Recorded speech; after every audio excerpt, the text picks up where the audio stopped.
Hey, what's going on YouTube? Welcome back. So today we are talking about 4x4 recovery equipment. So in the time that I've owned a Tacoma, I've never gotten stuck myself. But I have had to pull a few other people out throughout that time.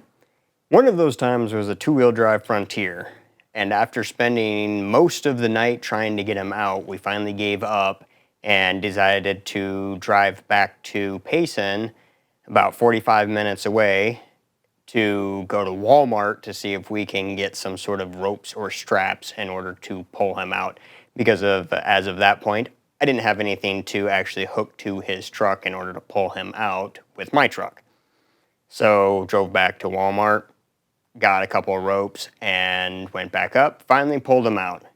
And he had gotten stuck at like 11 o'clock at night, and when we finally were getting him out, it was like 7 o'clock in the morning, something like that. I know that the sun was coming up. So from that point on, I just kept that stuff with me when I went camping. I didn't leave it in the truck. I only kept it with me when I went camping. But then after I got a camper, it went into the camper. So if I went camping with the camper, I had it with me. But on a recent trip, I didn't take the camper. It was just an overnighter. I just slept in my cot. And a two-wheel drive Silverado got stuck and flagged us down and asked us if we could pull them out. And the only thing I had with me were 4 of these ratchet straps. So, I mean, it's not a lot, but I connected all of them together. So basically I did 2x2, so I kind of doubled up on them, so all the tension wasn't basically on one strap. I connected so I could have longer length, but still be doubled up, so it wasn't quite as much tension on one strap, and was able to pull them out. And then on March 10th of this year, we were going to go to Vegas. We had a flight, and we were planning on flying, and it was like at 5:45 in the evening, and in the middle of the day, found out that our flight had been canceled, most likely due to the COVID-19 thing that's going on. Well, we decided we still wanted to go, and being in Phoenix, we were able to just jump in the truck and drive to Vegas. Well, on the way there was a road crew pulling a trailer, and it was like an F-350 four-wheel drive, and the road was steep. It dropped off pretty steep on the side of the road, and they had pulled off, and the truck was starting to slide down the hill, and they're trying to pull themselves out, but couldn't. Trailer's still on the road. So I stopped, and I backed up to them, and they had a chain, so we just threw the chain on my hitch, and I put it into 4 low just so I could have the nice low gearing, and pulled them out. Well, this is what I did to my hitch. Okay, so this is what I did to my hitch. I just threw the hook on this one side and ended up bending it. So after bending my hitch, I finally decided that I needed to get some stuff and actually carry in the truck and keep it in there all the time.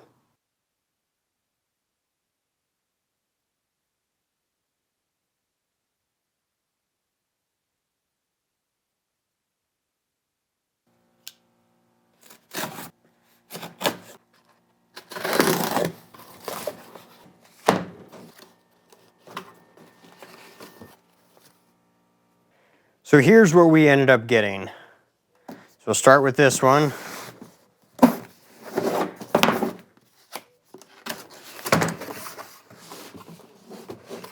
And that's what we get in the box right there. So we got some keys for the lock. We got the receiver and a D-ring. And we got some cotter pins. So this one uses a nut on one side of it, and then uses some cotter pins so that you don't lose it, because that's one of the problems that I was seeing with some of the others, is that you would end up losing the bolt would come unscrewed from the D-ring, and then you'd lose the D-ring, and then this would be left in your receiver. And it also comes with a lock. And here's the other box.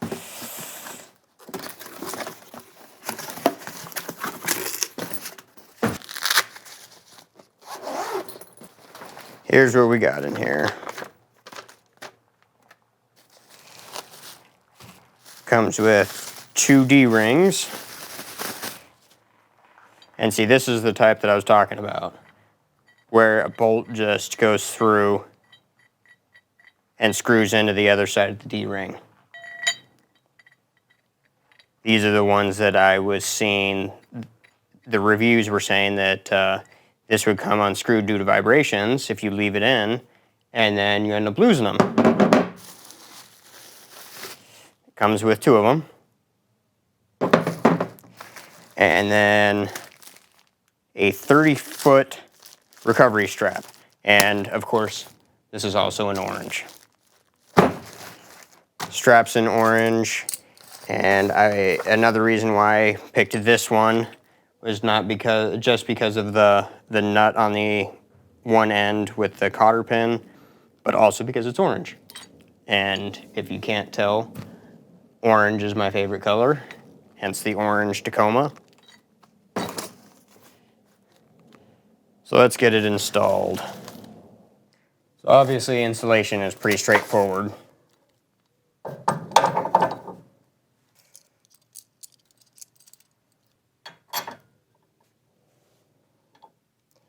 Now it also looks like you can use a cotter pin on it.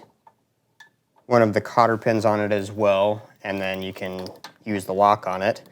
And a funny thing, the lock won't go on it since the hitch is bent. Didn't expect that one.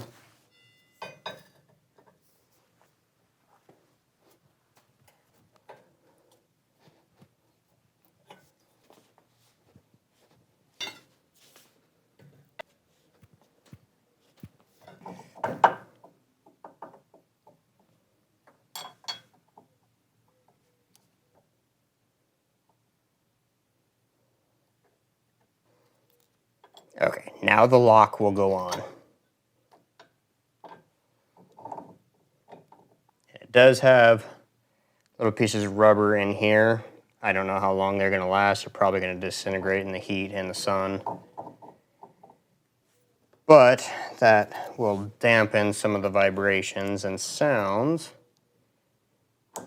And then a pin. And then the pin goes on so that the nut cannot come off.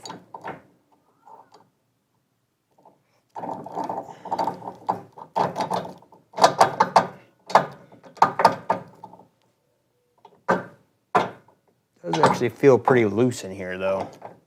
I don't know if I'm going to want to keep it in here all the time though. I want to, that's kind of why I bought it. There's a lot of rattle.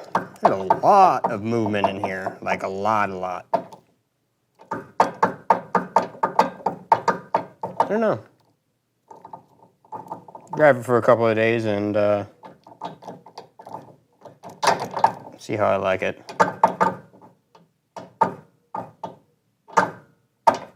Since the underside of my seat is already full, as my air hose for the hitch and my ratchet straps, and the other side has the jack, I ended up putting the strap behind the seat. Fits back here just fine. And I can still put the seat back. So this is how it looks on there. I think it'll work for at least recovery situations. Still don't know if I'm gonna keep it in there all the time or not. That is the plan for now. Amazon links should be in the description for the hitch and for the strap that I bought.